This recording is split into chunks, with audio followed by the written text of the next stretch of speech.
Press the bell icon of the ePathshala channel and never miss another update.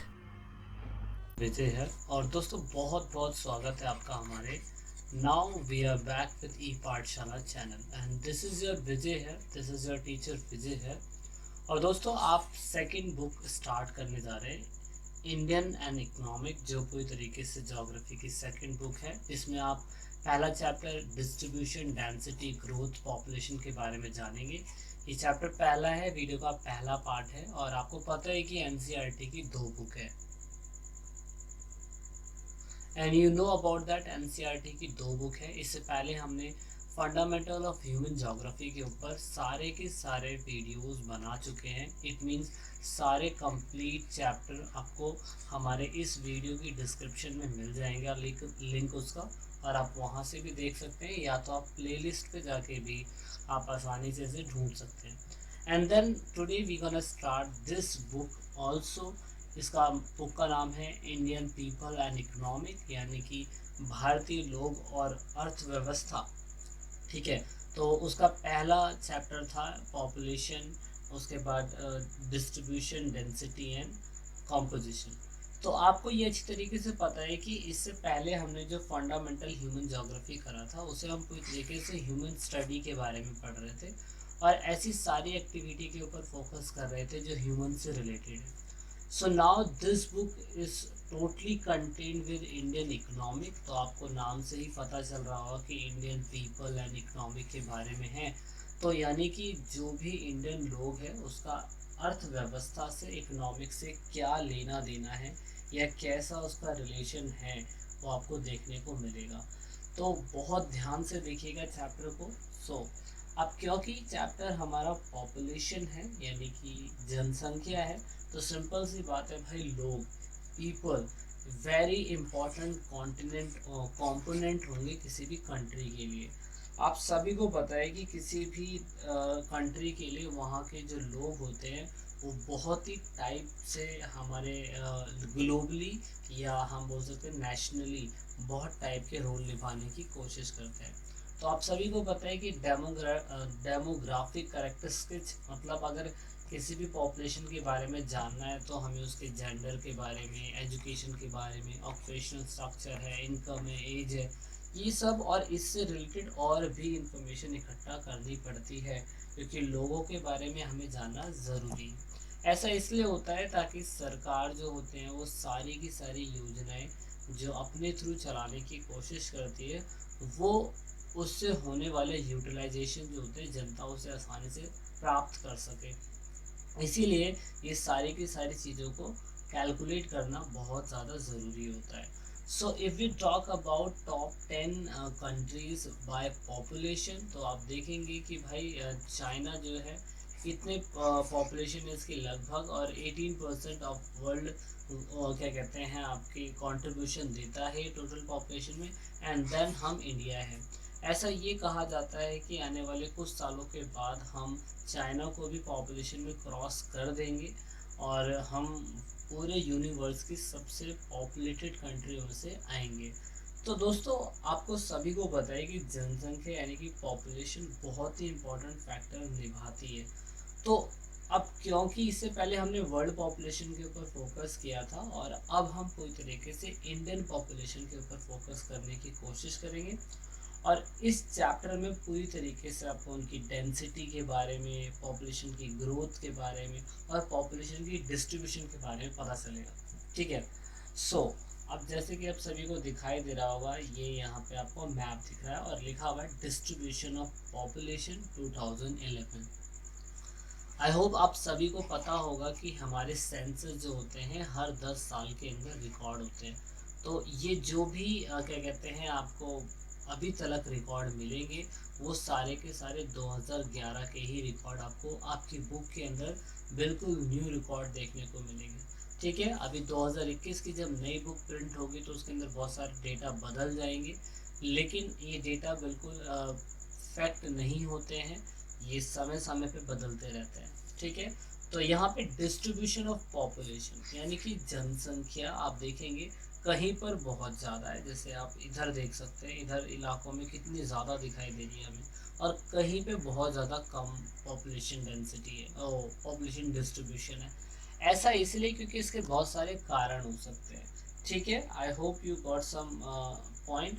अब देखो, अब distribution of population में हम states के बारे में भी जानेंगे और यूनियन टेरिटरीज के बारे में जानेंगे कि कहाँ पर कितनी पॉपुलेशन है। तो आपको डॉट का मतलब समझना होगा दोस्तों, ठीक है। 1 dot is equal to 1 lakh person, ठीक है। तो ये बहुत ज़्यादा ज़रूरी है ताकि क्या कहते हैं, 1 डॉट का मतलब 1 लाख लोगों से रिलेटेड है। तो आप देख सकते हैं कि किस तरीके से पॉपुलेशन को दिखाया गया है आपके ग्राफ के अंदर। प्रोजेक्टर फाइल जब बनती है, प्रोजेक्ट फाइल, तो उसमें भी आपको ये सबमिट कराना पड़ता है, वाला चैप्टर बहुत इंपॉर्टेंट है। अब ये तो फैक्ट है कि भारत में जो पॉपुलेशन डिस्ट्रीब्यूशन है वो बिल्कुल अनइवनली है। क्योंकि अनइवन इसीलिए है क्योंकि इसको तय कर पाना बहुत मुश्किल है। अब इसके बहुत सारे कारण हो सकते हैं, वो क्या कारण है वो अभी हम स्टडी करेंगे। अनइवन बहुत सारे रीज़न हो सकते हैं कि पॉपुलेशन कहीं पे ज़्यादा है, कहीं पे कम है। लेकिन ये तो फैक्ट है, यूपी जो है हाईएस्ट पॉपुलेशन कंट्री वाले स्टेट में आता है। मतलब भारत के अंदर सबसे ज़्यादा जनसंख्या अगर बोली जाए तो भाई वो है उत्तर प्रदेश की, ठीक है। एरिया के हिसाब से तो ये राजस्थान से छोटा है, लेकिन पॉपुलेशन के हिसाब से ये पूरे स्टेट में सबसे ज़्यादा है, ठीक है। और उसके बाद जितने भी स्टेट्स आते हैं, जैसे कि तमिलनाडु है, एमपी है, राजस्थान है, कर्नाटका है, गुजरात है, उसके साथ यूपी, महाराष्ट्र, बिहार, पश्चिम बंगाल, आंध्र प्रदेश, ये जितने भी ये वाले स्टेट्स हैं ना, इनमें लगभग पूरे देश का 76% हिस्सा सिर्फ और सिर्फ इन स्टेट के अंदर रहता है। तो आप देख सकते हैं कि अगर इन स्टेट्स के अंदर 76% पॉपुलेशन रहती है तो ये स्टेट कितना ज़्यादा इम्पोर्टेंट होगा हमारी इकोनॉमी के लिए, हमारे इंडियन इकोनॉमी के लिए। तो नाउ अब कुछ ऐसे भी इलाके हैं जहाँ पर जनसंख्या तो है लेकिन बहुत कम है, जैसे कि आप देखेंगे यहाँ पे जम्मू कश्मीर के अंदर देखेंगे, अरुणाचल प्रदेश के अंदर देखेंगे, और यहाँ पे उत्तराखंड के अंदर आपको ये पॉपुलेशन दिखेगी।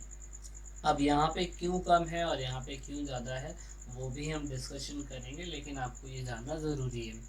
अब जनसंख्या को प्रभावित करने वाले अगर कोई भी डेंसिटी को कहीं भी डिस्ट्रीब्यूशन कम है और कहीं पे ज़्यादा है तो उसके बहुत सारे कारण हो सकते हैं, जिसमें से इस चैप्टर के अंदर जो आपको बहुत ज़्यादा इम्पोर्टेंट है, आपने वर्ल्ड पॉपुलेशन के अंदर भी पढ़ा था लेकिन इसमें एक पार्ट और जुड़ गया।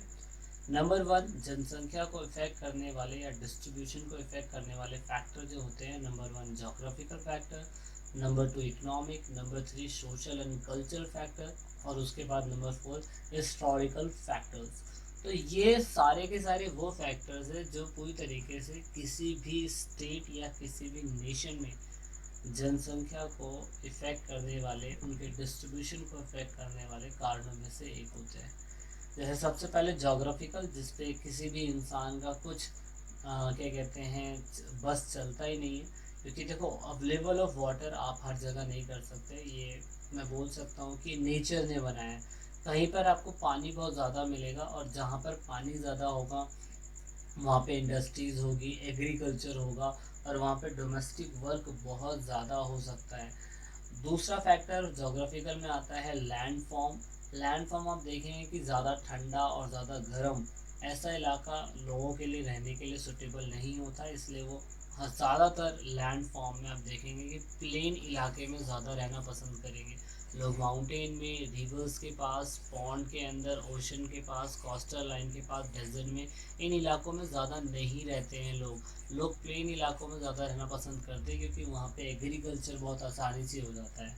दूसरा है क्लाइमेट। क्लाइमेट भी बहुत इंपॉर्टेंट फैक्टर है जनसंख्या के इफ़ेक्ट होने के लिए, क्योंकि अगर वहाँ पे सुहावना मौसम है, क्लाइमेट नॉर्मल रहता है, ह्यूमन नेचर के फेवर में रहता है, तो वहाँ लोग ज़्यादा बसते हैं। दूसरा सबसे इम्पोर्टेंट फैक्टर है सॉइल। सॉइल इसलिए सबसे इम्पोर्टेंट फैक्टर है क्योंकि सॉइल ही बताता है कि कैसे हमें बताना है कि कहाँ पे मिट्टी जो है हमारी वो फर्टिलाइज है, वहाँ पे एग्रीकल्चर हो सकता है या नहीं हो सकता। वहाँ सॉइल तो है लेकिन वहाँ पे उस तरीके से खेती नहीं होती है, तो लोग वहाँ रहना पसंद नहीं करेंगे। तो ये जोग्राफिकल फैक्टर था। नेक्स्ट है इकोनॉमिक फैक्टर। इकोनॉमिक फैक्टर्स में सबसे नंबर वन पॉइंट है मिनरल्स। मिनरल्स का मतलब होता है कि ऐसे इलाके जहाँ पे माइनिंग और इंडस्ट्रियल एक्टिविटीज़ होती है, तो वहाँ पे हमेशा आपको देखने को मिलेगा रोजगार। तो भारत के नक्शे में आप ये वो सारे प्लेस देख सकते हैं जहाँ पे माइनिंग एक्टिविटीज़ या मिनरल रिसोर्स से रिलेटेड काम होते हैं। इसीलिए ज़्यादातर लेबर जो स्किल्ड लेबर होती है या सेमी स्किल्ड लेबर होती है, मतलब वहाँ पे रहना पसंद करती है। तो आप देखेंगे कि महाराष्ट्र के इलाकों में, छत्तीसगढ़ में, है ना, और कुछ झारखंड के इलाकों में लोग इकोनॉमिक फैक्टर की वजह से वहाँ पे ज़्यादा रहना पसंद करते हैं। दूसरा कारण है अर्बनाइजेशन। अर्बनाइजेशन का मतलब जब लोग रूरल से हटके अर्बन में रहना चालू कर देते हैं, मतलब लोग गांव से हटके आप देखेंगे लोग शहरों के अंदर आ जाते हैं। तो दोस्तों ये बेटर क्या कहते हैं, बोल सकता हूँ कि खाने पीने की व्यवस्था की वजह से, रोजगार की वजह से लोग शहरीकरण होते जाते हैं और आप गांव के अंदर कम और शहरों में ज़्यादा देखेंगे। इसलिए दिल्ली की आप डेंसिटी ज़्यादा देखेंगे यूपी के कंपैरिजन में। क्यों? क्योंकि वहाँ पे अर्बनाइजेशन ज़्यादा है, लोगों को इनकम लेवल ज़्यादा है, लिविंग स्टैंडर्ड अच्छा है, इसी वजह से। तो अर्बनाइजेशन में आपको पता ही है कि लोगों को अच्छा रोज़गार मिलता है, एजुकेशनल फैसिलिटीज़ है, मेडिकल फैसिलिटीज़ है, ट्रांसपोर्ट एंड कम्युनिकेशन फैसिलिटीज़ जो काफ़ी अच्छी मिलती है। तो इसीलिए आप देखेंगे कि ये सारी मेट्रोपॉलिटन सिटीज़ है जहाँ पर ज़्यादातर डिस्ट्रीब्यूशन लोगों का बहुत ज़्यादा हमें देखने को मिलता है। ये वो सारे ही स्टेट्स हैं या वो सारी कैपिटल्स यूनियन टेरिटरीज़ है जिसमें आप देखेंगे कि 76% हिस्सा पूरे भारत का इन्हीं स्टेट्स के अंदर रहता है। नेक्स्ट फैक्टर है इंडस्ट्रियलाइजेशन।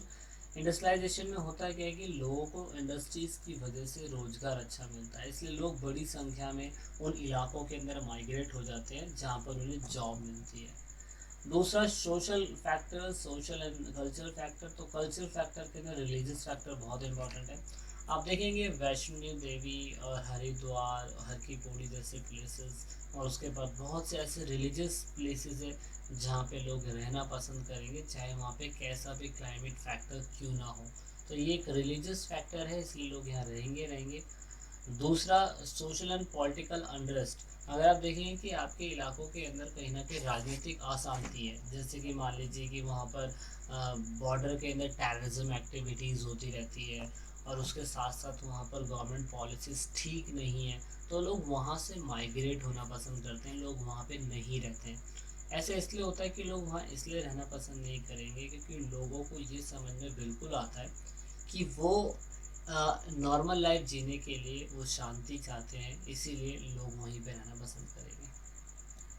तो लास्ट फैक्टर है हमारा हिस्टोरिकल फैक्टर। यहाँ पे आप देखेंगे कि बहुत से ऐसे प्लेस होते हैं जहाँ पे लोग अपने आप ही बस जाते हैं, जैसे कि कोलकाता, मुंबई, चेन्नई, ऐसे शहर है जो अंग्रेज़ों के टाइम पे बसाए गए थे और आज तक वैसे के वैसे ही हैं, लेकिन फिर भी लोग वहाँ बस रहे हैं। जैसे आप दिल्ली के अंदर अगर आप रह रहे हो, तो दिल्ली के अंदर आप जाके देखेंगे चांदनी चौक, है ना, चांदनी चौक के अंदर आप देखेंगे कि इतनी पुरानी बिल्डिंग्सें बनी हुई है, इतने पुराने घर बने हुए हैं, लेकिन लोग फिर भी वैसे के वैसे ही रह रहे हैं। तो ये वो है जो कारण होते हैं, ठीक है।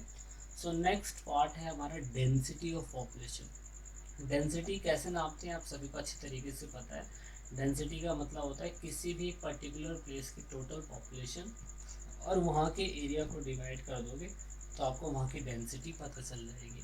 अब डेंसिटी अब पूरे भारत में अलग अलग है, क्योंकि जब पॉपुलेशन डिस्ट्रीब्यूशन अलग है तो डेंसिटी तो अलग होगी, जैसे आप घनत्व बोलते हैं। डेंसिटी का मतलब आपको समझ में आ गया होगा कि एक पर्टिकुलर प्लेस पे जनसंख्या का प्रेशर कितना है, ठीक है, उसे ही हम पर स्क्वायर किलोमीटर में नापते हैं, जिसे हम डेंसिटी बोलते हैं।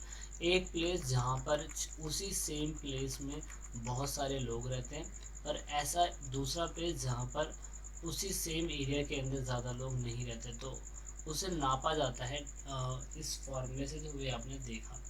तो डेंसिटी मतलब क्योंकि पॉपुलेशन को इफेक्ट करने वाले बहुत सारे कारण होते हैं, तो इसी वजह से किसी प्लेस की डेंसिटी ज़्यादा हो जाती है और किसी प्लेस की डेंसिटी कम होती है। तो डेंसिटी हम बहुत टाइप से निकाल सकते हैं। या तो हम क्या करें कि पूरे भारत देश का पूरा एरिया देख लें, ठीक है, जितना भी एरिया है, और वहाँ की टोटल पॉपुलेशन देख लें, और उसको अगर हम डिवाइड करेंगे तो हमें पूरे भारत की डेंसिटी मिल जाएगी। और 2012 के 11 के अकॉर्डिंग 382 पर्सन पर स्क्वायर किलोमीटर में हमारे पूरे भारत देश के अंदर रहते हैं। मतलब अब कहीं पे भी 1 किलोमीटर के डिस्टेंस पे चले जाएंगे, मतलब मान लीजिए अगर इतना प्लेस 1 किलोमीटर का है, तो यहाँ पर कम से कम आपको 382 लोग तो मिलेंगे ही मिलेंगे। ये बढ़ते और घटते रहते हैं, ये आंकड़े जो है स्टैटिक जो हैं हर साल चेंज होते हैं। तो अकॉर्डिंग टू 2011 के हिसाब से 382 पर स्क्वायर किलोमीटर पे आपको ये व्यक्ति देखने को मिलेंगे, ठीक है। ये अलग अलग है। अब ये पूरे क्या कहते हैं आपका पूरे भारत का है, लेकिन हर स्टेट का भी अलग अलग होता है और हर यूनियन टेरिटरी का भी अलग अलग होता है। जैसे कि एग्जांपल के लिए मान लेते हैं दिल्ली। दिल्ली एक यूनियन टेरिटरी है और कैपिटल भी है, तो आप देखेंगे दिल्ली में 11,320 पॉपुलेशन डेंसिटी है और यहाँ पर आपको पॉपुलेशन डेंसिटी 17 देखने को मिलेगी। तो आप देख सकते हैं कितना ज़्यादा डिफरेंस है हमारी कंट्री के अंदर। और दूसरा, अगर आप चंडीगढ़ के अंदर देखेंगे डेंसिटी, तो आपको इतनी मिलेगी, पौंडीचेरी में इतनी है, दमन दीव में इतनी है। ये हाईएस्ट है पॉपुलेशन डेंसिटी, ये लोएस्ट है 86%, उसके बाद 52%, 46%। तो इतनी मतलब कितना ज़्यादा डिफरेंस आपको देखने को मिल रहा है। देखिए पूरे भारत की जो डेंसिटी है वो सिर्फ और सिर्फ 382 है, लेकिन अकेले दिल्ली की 11,320 है, अकेले चंडीगढ़ की 9,258 है, जो आपको पर स्क्वायर किलोमीटर में लोग देखने को मिल जाएंगे। तो कहने का सेंस मेरा बस यही है कि यहाँ पर पॉपुलेशन डेंसिटी बहुत ज़्यादा मात्रा में हमें देखने को मिलती है। क्यों? क्योंकि वो क्या फैक्टर है वो आप समझ ही गए होंगे। इससे पहले हमने वो फैक्टर जान लिए थे कि उन फैक्टर के बारे में हमने डिस्कस कर लिया था। तो लास्ट पॉइंट है इस वीडियो का, अब पॉपुलेशन डेंसिटी के 3 प्रकार है। 3 प्रकार की डेंसिटी होती है, जिसमें से सबसे पहले अर्थमेटिक डेंसिटी, जैसे आप अंकगणित डेंसिटी बोलते हैं, और दूसरा है फिजियोलॉजिकल डेंसिटी, जिसे आप क्रियात्मक घनत्व बोलते हैं, और तीसरा है एग्रीकल्चर डेंसिटी, कृषि घनत्व। दोस्तों ये जानने की ज़रूरत इसीलिए क्योंकि इससे पता चलता है कि उस सेम प्लेस पे हमें जो लैंड फॉर्म है या ज़मीन है उस पर लोगों का प्रेशर कैसा है। तो जो अर्थमेटिक डेंसिटी है वो तो आप नॉर्मली क्या कहते हैं पता कर लेते हैं। जैसे भारत की पूरे भारत की 382% है, इसमें क्या होता है टोटल पॉपुलेशन को डिवाइड कर दिया टोटल एरिया से, तो आपको निकल जाता है अर्थमेटिक डेंसिटी। लेकिन दोस्तों फिजियोग्राफिक डेंसिटी काफ़ी ज़्यादा इम्पॉर्टेंट है। जैसे कि मान लीजिए कि डेंसिटी को हमें डिवाइड करना पड़ता है टोटल पॉपुलेशन और divided by net cultivated area. मतलब मान लीजिए कि अगर ये पूरा प्लेस है, ठीक है, मान लीजिए कि अकेला ये पूरा प्लेस है उत्तर प्रदेश, ठीक है। अब उत्तर प्रदेश में टोटल पॉपुलेशन जो भी हो, लेकिन वहाँ पर कितने इलाके के ऊपर खेती हो रही है, कितने इलाके पे नेट कल्टीवेटेड इलाकों पे कितनों पे खेती हो रही है वो देखा जाएगा। क्योंकि इसमें मान लीजिए कि इतने इलाके पे खेती हो रही है और हमने क्या करा, हमने टोटल पॉपुलेशन काउंट कर लिया, हमने यहाँ की भी पॉपुलेशन काउंट कर ली। और आप सभी को पता है कि जिस तरीके से जनसंख्या बढ़ती है उसके रिसोर्स तो सफिशिएंट होंगे ना, क्योंकि एग्रीकल्चर तो सिर्फ इसी प्लेस पे ही हो रहा है। और अगर एग्रीकल्चर इसी प्लेस पे हो रहा है तो हमें यूपी की नॉन एग्रीकल्चर इलाकों में रहने वाले लोगों की भी जो भी डिमांड होगी उसे इस प्लेस से ही कवर करनी पड़ेगी। तो इसीलिए इसे फिजियोलॉजिकल डेंसिटी बोलते हैं, ठीक है। मतलब यहाँ पर मान लीजिए कि पूरे इलाके के अंदर कम से कम 1000 लोग रहते हैं, लेकिन जो नेट कल्टीवेटेड एरिया है वो 10 किलोमीटर का है। तो सिंपल सी बात है, यहाँ पर 100 व्यक्ति की डिमांड सिर्फ और सिर्फ इसी इलाकों से पूरी होनी है। तो इसलिए फिजियोग्राफिकल डेंसिटी जिसे क्रियात्मक घनत्व बोलते हैं। लेकिन दूसरा है एग्रीकल्चर डेंसिटी। एग्रीकल्चर डेंसिटी में क्या होता है, एग्रीकल्चर पॉपुलेशन को नेट कल्टीवेटेड एरिया से हमें डिवाइड करना पड़ता है। जैसे कि मान लीजिए कि ये पूरा इलाका है, यानी कि उत्तर प्रदेश का ये पूरा इलाका है, इसमें इस इलाके के अंदर ही खेती होती है, ठीक है। और इसी इलाके के लोगों को ही काउंट किया जा रहा है। मतलब यहाँ पर वो और उसकी फैमिली दोनों काउंट होती है।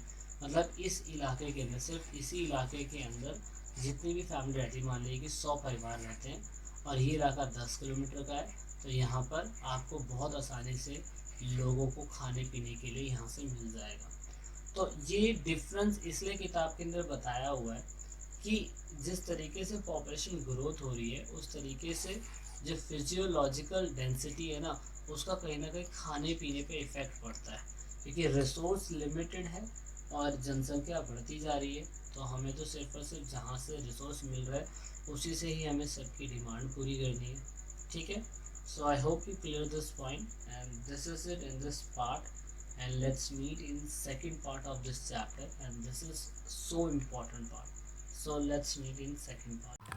तो लास्ट में दोस्तों, अगर आप वीडियो को देख रहे हैं और ई पाठशाला चैनल के आप सब्सक्राइबर हैं या नए सब्सक्राइबर हैं, तो ई पाठशाला की टीम से आप सभी को यही रिक्वेस्ट है कि आप इन सभी वीडियो को अपने दोस्तों के साथ शेयर ज़रूर करें और कोशिश करें कि आप दूसरों को शेयर करवाने के लिए बोलें, क्योंकि आप जितना वीडियो को शेयर करेंगे उतना ही हम और लोगों की मदद कर पाएंगे, क्योंकि पढ़ेगा इंडिया जब भी बढ़ेगा इंडिया। तो वीडियो के लास्ट में वीडियो को एंड तक देखने के लिए, चैनल को सपोर्ट करने के लिए बहुत बहुत धन्यवाद। जय हिंद, जय भारत।